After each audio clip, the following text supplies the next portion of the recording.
नमस्कार, संसद टीवी में आपका स्वागत है। मैं हूं श्याम किशोर। बिहार की धरती ऐतिहासिक रही है। लोकतंत्र की जननी होने का श्रेय इसको प्राप्त है। चाणक्य की धरती है, आर्यभट्ट की धरती है। संविधान निर्माण में यहाँ के महापुरुषों का बड़ा योगदान रहा। संविधान सभा के अस्थायी अध्यक्ष सच्चिदानंद सिन्हा रहे और बाद में देश के पहले राष्ट्रपति संविधान सभा के अध्यक्ष बने डॉक्टर राजेंद्र प्रसाद। और आज हम लोग हैं बिहार की धरती पर, पटना में। बिहार के उप मुख्यमंत्री श्रीमान विजय कुमार सिन्हा जी से हम बातचीत करेंगे बिहार की सांस्कृतिक धरोहर को लेकर, संविधान के संरक्षण, उसके संवर्धन में बिहार की भूमिका को लेकर, 85वें पीठासीन अधिकारी सम्मेलन के मंथन से जो अमृत निकला है उसको लेकर और तमाम बातों को लेकर। विजय सिन्हा जी, संसद टीवी में आपका बहुत बहुत स्वागत है। आपका एक लंबा राजनीतिक कार्यकाल रहा है और राजनीति में ऐसा कम होता है कि लोग सांस्कृतिक रूप से भी उतने ही जागृत और सक्रिय हों। इससे पूर्व आप विधानसभा अध्यक्ष भी रहे और उस कार्यकाल में एक सौभाग्य रहा कि जो शताब्दी वर्ष हुआ विधानसभा का, विधानसभा भवन 100 वर्ष पूर्व बना और बड़ा कार्यक्रम आपने आयोजित किया। क्या क्या विशेष रहा उसमें? देखिए, शताब्दी वर्ष का सौभाग्य हमें मिला भारत के आज़ादी की अमृत काल के बेला में, और अमृत काल का वो बेला था और शताब्दी वर्ष भी था। देश के राष्ट्रपति महोदय का आगमन हुआ, उनके कर कमलों से शताब्दी स्मृति स्तंभ का शिलान्यास हुआ। उसी वर्ष देश के माननीय प्रधानमंत्री नरेंद्र मोदी जी का भी आगमन हुआ, जो उन्होंने अमृतकाल वेला के अवसर पर ही उद्घाटन किए। लोकसभा के अध्यक्ष आए और इन तमाम लोगों के आगमन से आज संविधान के अंदर जो 22 भाग है, 22 भाग में 3 भाग समुद्र, मरुस्थल और पहाड़, बाकी 19 भाग जिसकी चर्चा हमने आज भी किए हैं, हर भाग का अपना सांस्कृतिक विरासत से जुड़ाव था। और हमारे संविधान निर्माताओं ने किस तरह से लोगों को उस विरासत को जोड़ करके वैदिक गुरुकुल का, भगवान राम, मां जानकी, लक्ष्मण जी का फंडामेंटल राइट में, भाग 3 में, भाग 4 में भगवान कृष्ण अर्जुन का, इस तरह से हर भाग पर अपने सांस्कृतिक विरासत और महापुरुषों के चित्र से एक संदेश दे रहे थे कि हमको अधिकार के साथ साथ कर्तव्य का भी निर्वहन करना है, अधिकार मांगने के पहले मर्यादा का भी पालन करना है। तो इस तरह से एक बड़ा संदेश था। आज उसकी जरूरत है आने वाले पीढ़ी को ये बताने का, ये समझाने का, अपनी विरासत को जानने का।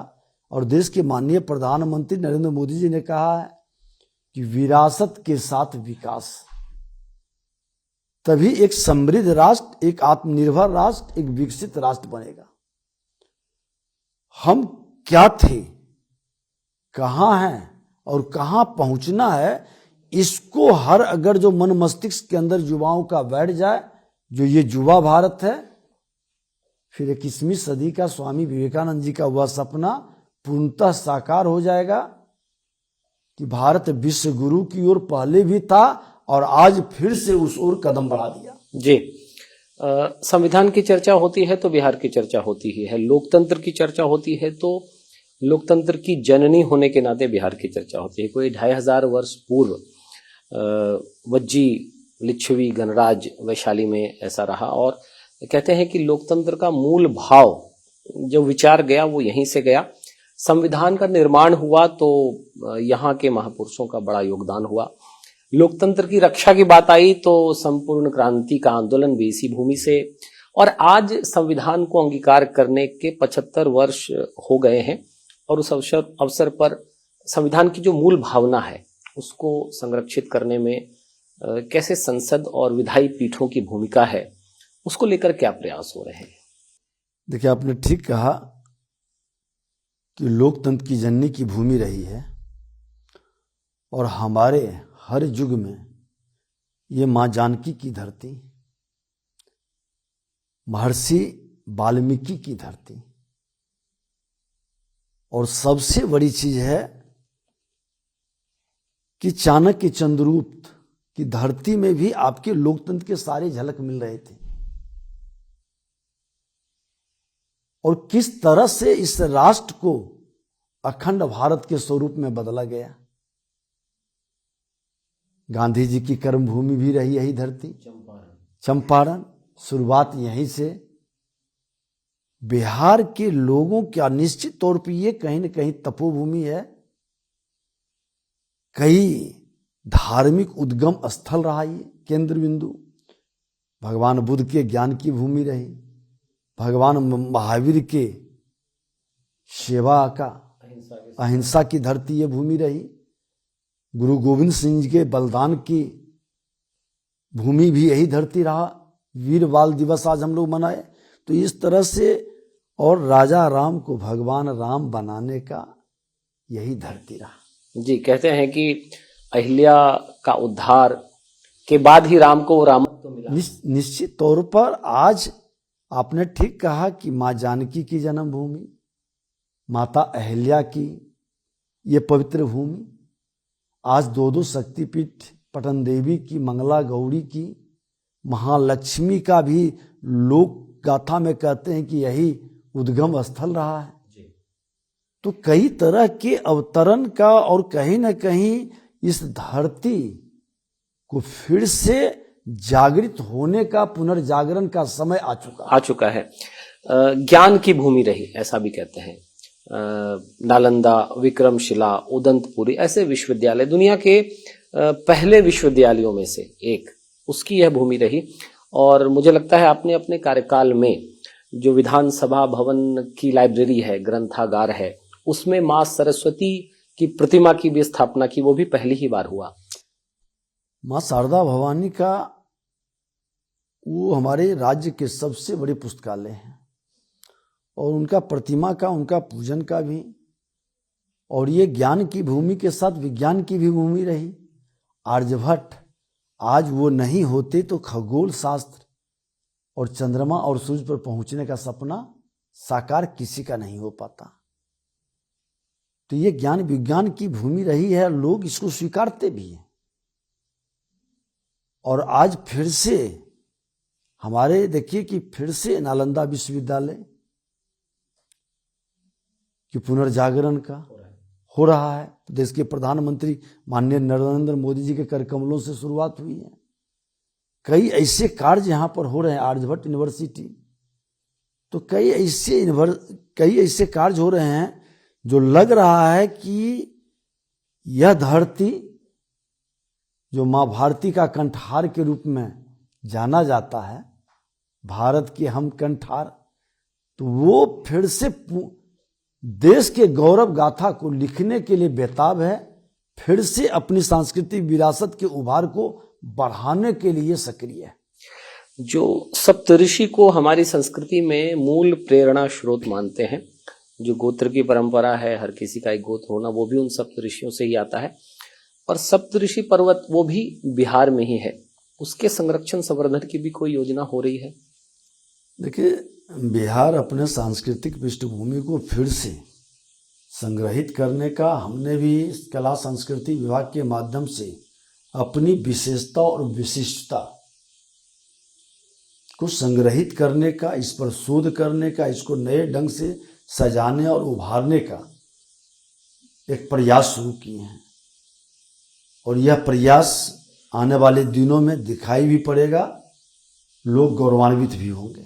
जी, एक उल्लेख आपने किया अखिल भारतीय पीड़ासीन अधिकारी सम्मेलन में कि यह भूमि समुद्र मंथन की भी भूमि रही है, और सिमरिया वह स्थान है जहां अमृत का वितरण हुआ, मंदार पर्वत भी यही है, बासुकीनाथ धाम भी अभी दूसरे राज्य में, झारखंड में चला गया, लौहकीन वह भी निकट है। वो पूरा विषय क्या है? देखिए, लोग कहते हैं, चर्चा में है, लोक गाथा में है, 1000 वर्ष की गुलामी में कहीं न कहीं हमारी बहुत सारी परंपरा, लोक मान्यता रुक गई, ठहर गई। बख्तियार खिलजी जैसा आताताई के कारण हमारे नालंदा विश्वविद्यालय को जला देने के कारण कई धर्म ग्रंथों का नष्ट हो जाना। लेकिन लोग कहते हैं कि यही क्षेत्र समुद्र मंथन का स्वरूप में था, जहां पर मंदार पर्वत को लेकर के वासुकी को रस्सी बना कर करके सुर और असुर दोनों के द्वारा मंथन हुआ। आज उस भूमि पर हजारों वर्ष से लाख गुलामी के बावजूद भी कल्पवास होता है, आज भी हो रहा है। अब वहां पर महाकुंभ का शुरुआत की गई है। लोग अपनी मान्यता को, अपनी परंपरा को स्वतंत्र भारत के अंदर स्वतंत्र रूप से परिभाषित भी कर रहे हैं। लेकिन कुछ तो है जो इस धरती को बहुत सारे गौरव प्रदान किए हैं। ये शोध का भी विषय है, संस्कार और संस्कृति को आगे बढ़ाने का भी विषय है। और हम लोग बिहार के माननीय मुख्यमंत्री जी उसका ध्वजारोपण किए थे। माननीय नीतीश कुमार जी, हम उस समय बेगूसराय के प्रभारी मंत्री थे। तो ये माहौल को बढ़ाने का, एक तरह से नए वातावरण बनाने का, इस पर हम शास्त्रार्थ जो हमारे विद्वत जन हैं उनके माध्यम से भी हम लोग ज्ञान प्राप्त करने का एक प्रयास कर रहे हैं। और उसके बाद जो उभर कर आएगा, निश्चित तौर पर अपना माँ भारती का हर संतान गौरवान्वित महसूस करेगा। यह विषय और भी प्रासंगिक हो जाता है अभी प्रयागराज में, जो गंगा यमुना सरस्वती का बड़ा पवित्र पावन संगम है, तीर्थराज है। तो वहां पर वृहत महाकुंभ का आयोजन हो रहा है। और जब वहां महाकुंभ हो रहा है तो यह विचार और भी मन में आता है कि जहां से समुद्र मंथन से कुंभ का प्रारंभ तो वहीं से माना जाता है। समुद्र मंथन से अमृत निकला और अमृत के संघर्ष में जहां जहां अमृत की बूंदें छलकी वहां कुंभ लगा। तो कुंभ लग रहा है तो समुद्र मंथन स्थली की भी वैसी ही पुनर्प्रतिष्ठा होनी चाहिए। लेकिन निश्चित तौर पर आज देश के अंदर इस तरह से कहीं कोई स्पष्ट रूप से इतने हजारों वर्ष पूर्व की इस लोक गाथा जो हमारे कई पुराणों के अंदर जिसकी चर्चा है, कई धर्म ग्रंथों के अंदर, कई विद्वत जनों के द्वारा, लेकिन समुद्र मंथन का अब लोगों को लगता है कि यहां पर समुद्र कैसे होगा, पहाड़ कैसे। अब हिमालय जैसे पर्वत के ऊपर समुद्र के जीवाश्म मिल रहे हैं। तो ये समुद्र से प्रकृति समय समय पर अपने स्वरूप को बदलते गया। और उस बदलाव में जहां यहां नदी बहती थी, नदी काफी दूर चली गई है, रुख बदल गया है, भौगोलिक वातावरण बदल गया है, सामाजिक परिवेश बदल गया है। लेकिन हजारों लाखों वर्ष पूर्व की कहानी को तो वैज्ञानिक तौर तरीके से साबित करने के लिए शोध की जरूरत है। लेकिन दो तरह से समाज चलता है। एक तो हम वैज्ञानिक रिसर्च अपने बनाए प्रतिपादित किए हुए मनुष्य के प्रति जो आचार संहिता है, और दूसरा परंपरा है। परंपरा हमारे सनातन के सत्य को जीवंतता प्रदान किया है। और यही परंपरा हजार वर्ष की गुलामी में लोगों का भूगोल और इतिहास बदल जाता है, लोगों की संस्कार और संस्कृति बदल जाती है। लेकिन मेरा संस्कार, संस्कृति और विरासत जिंदा रहा, तो मैं अपने परंपरा को लेके बढ़ते रहा। उस परंपरा में मैं कितना बलिदान दिया, अपने सुख का त्याग किया, कंदराओं में बैठ कर करके किस तरह से उसको जीवंत रखा। हमारे धर्म ग्रंथों को लोग जलाया, लेकिन धर्म ग्रंथों को हमने अपने स्मृति में रख कर करके बाद में पुनः रचना उसका किया। और आज उसके आधार पर हमारी लोक मान्यताएं, लोक गाथाएं, लोक वेशभूषा हमको फिर से पुनर्जागरण की ओर प्रेरित कर रहा है। और मेरा प्रयास भी है कि उस ओर हम आगे बढ़ें। मैं दो बातों का उल्लेख करना चाहूंगा जो कुंभ से, समुद्र मंथन से ही जुड़ा है। एक तो यह कि जो थाईलैंड देश है और उसकी राजधानी बैंकॉक, और उसका एक इंटरनेशनल एयरपोर्ट है सुवर्ण भूमि एयरपोर्ट। और वहां पर समुद्र मंथन का बहुत बड़ा प्रारूप हर आने जाने वाले को वो दिखता है, बड़ा सुंदर है। और एक और अच्छी बात यह कि अभी जो संसद का नया भवन बना है और प्रधानमंत्री जी के विशेष निर्देशन में, उनकी विशेष शिक्षा से समुद्र मंथन की बहुत विशाल प्रतिकृति 75 फीट लंबी दीवार पर पीतल से उकेरी गई है। तो थाईलैंड में है, दिल्ली में है, तो समुद्र मंथन की ये भूमि है, तो यहां भी एक होना चाहिए। देखिए, हम लोग के मन के अंदर की सोच तो है, प्रयास भी रहेगा, तकनीकी रूप से लोगों के मन मस्तिष्क में ये विषय को लाने की जरूरत है। और निश्चित तौर पर अपनी संस्कृति पर सबको गर्व महसूस होता है और ये जरूरत भी है। आज हर लोग किसी भी धर्म के, आप जिस थाईलैंड की बात कर रहे हैं, धर्म अलग हो सकता है लेकिन संस्कृति सबकी अपनी होती है। हम पंथ बदल सकते हैं, मजहब बदल सकते हैं, लेकिन संस्कृति और संस्कार पर, विरासत पर हमको हमेशा गर्व होगा और गौरवान्वित होना भी चाहिए। जो अपने को मनुष्य मानता है वो तो गर्व महसूस करेगा ही, और इस गर्व के उत्थान के लिए प्रयास भी हम लोग मिलकर के करेंगे। जी, संविधान की चर्चा हो रही है। संविधान को अंगीकार करने का 75वां वर्ष है। अखिल भारतीय पीठासीन अधिकारी सम्मेलन में जो 5 संकल्प पारित किए, वो उसमें से एक ये भी है कि जो विधायी पीठ है, संसद है, विधानसभाएं हैं, विधान परिषद है, वो संविधान में अपना पूर्ण समर्पण और आस्था रखते हुए आगे का काम करे। इस पर आप क्या कहेंगे? देखिए, निश्चित तौर पर संविधान हमारे राष्ट्र को मजबूती प्रदान करने का वह ग्रंथ है जिसमें सभी की आस्था पूरी तरह से समर्पित हो। हम संविधान की पुस्तकें लेकर घूम रहे हैं, संवैधानिक संस्था का अपमान कर रहे हैं, संवैधानिक संस्था पर अंगुली उठा रहे हैं, संविधान के निर्माताओं के भावनाओं के विपरीत अपनी बातों को रख रहे हैं। इससे बचने की जरूरत है और संविधान के अनुकूल नए युग के वाहक हमारे युवा हैं, उसके मन के अंदर एक आदर, एक सम्मान, एक समर्पण का भाव कैसे बढ़े, इसके प्रति एक माहौल खड़ा करने का, एक प्रेरणा देने का। और बच्चे हमारे बड़ों से सीखते हैं, तो हमारा कर्तव्य होता है कि संविधान का सम्मान और संविधान गौरव दिवस देश के प्रधानमंत्री नरेंद्र मोदी जी के द्वारा जो शुरू किया गया है, ये बड़ी सोच समझ करके दूरगामी इसका परिणाम निकलेगा। और संविधान ही इस राष्ट्र के संप्रभुता, एकता, अखंडता को मजबूती भी प्रदान करेगा। संविधान से बड़ा कोई नहीं है। राष्ट्र प्रथम के भाव से हम सबको अंगीकार करना चाहिए।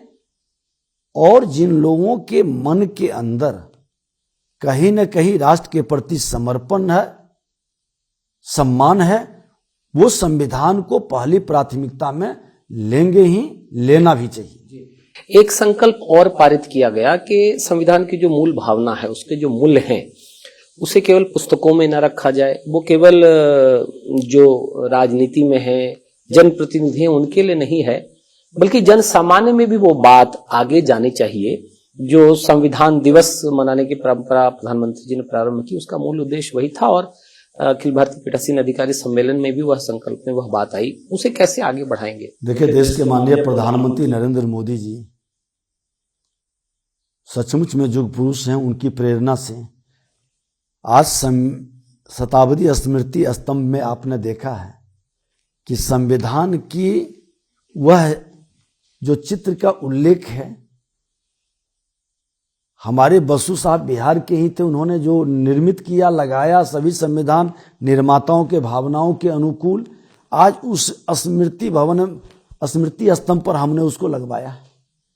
इसको हर जगह लगाना चाहिए, लोग पढ़े और उसकी व्याख्या करें। जब पर्यटक आए या युवा आए तो लोग बताए कि किस भाग पर कौन सा चित्र है, इसका उद्देश्य क्या था, संविधान निर्माताओं का भावना क्या था और हमको क्या प्रेरणा मिला और क्या करना चाहिए, जन जन तक पहुंचनी चाहिए। एक एक शब्द संविधान का इस राष्ट्र को निश्चित तौर पर आज जरूरत है। हर लोगों के मन के अंदर राष्ट्र प्रथम के भाव को जगाने का, संविधान के शब्दों को हर मस्तिष्क में बैठाने का और अपने विकारों से मुक्त होकर बंधनों को तोड़कर इसको अंगीकार करने का ये जरूरत है। आज इस बैठक की, इस पीठासीन पदाधिकारियों की बैठक का ये बड़ा संदेश था। राजनीति चलते रहेगी, लेकिन श्रद्धेय अटल जी ने जो कहा था कि ये जीता जागता राष्ट्र पुरुष है और इसको हम जब स्वीकार कर लेंगे तो राजनीति राष्ट्र से ऊपर कतई नहीं हो सकती। विजय कुमार सिन्हा जी, आपका संसद टीवी से बात करने के लिए बहुत बहुत धन्यवाद और संस्कृति को, बिहार के पुराने गौरव को आगे लाने के लिए, पुनर्स्थापित करने के लिए आपकी जितनी भी योजनाएं और अभियान है उसके लिए बहुत बहुत शुभकामनाएं। तो हम बात कर रहे थे बिहार के उप मुख्यमंत्री और पूर्व विधानसभा अध्यक्ष श्रीमान विजय कुमार सिन्हा जी से। बिहार की पौराणिक, प्राचीन, गौरवशाली इतिहास की पुनर्स्थापना में आप लगातार सक्रिय हैं। बिहार चाणक्य की धरती रही, भगवान बुद्ध, महावीर की धरती रही, महात्मा गांधी को भी उनके आंदोलन की पहली भूमि इसी बिहार ने दी, चंपारण के रूप में। और कहते हैं भगवान राम को रामत्व भी, जो पहला उनका दशरथ के पुत्र से भगवान राम के रूप में जो आना हुआ, उसकी भूमि भी बिहार ही रही। और इन सबसे ऊपर समुद्र मंथन की वही भूमि रही जो आज कुंभ हर जगह हम देखते हैं, उसका प्रारंभ भी इसी भूमि से हुआ। किस समय यहाँ क्षीर सागर था, समुद्र मंथन हुआ। तो ये सारी बातें आज हम लोगों ने जानी। आगे और भी बहुत कुछ बिहार में रंग रूप बदलने वाला है। इस साक्षात्कार को देखने के लिए आप सभी दर्शकों का भी बहुत बहुत धन्यवाद। बने रहिए संसद टीवी के साथ।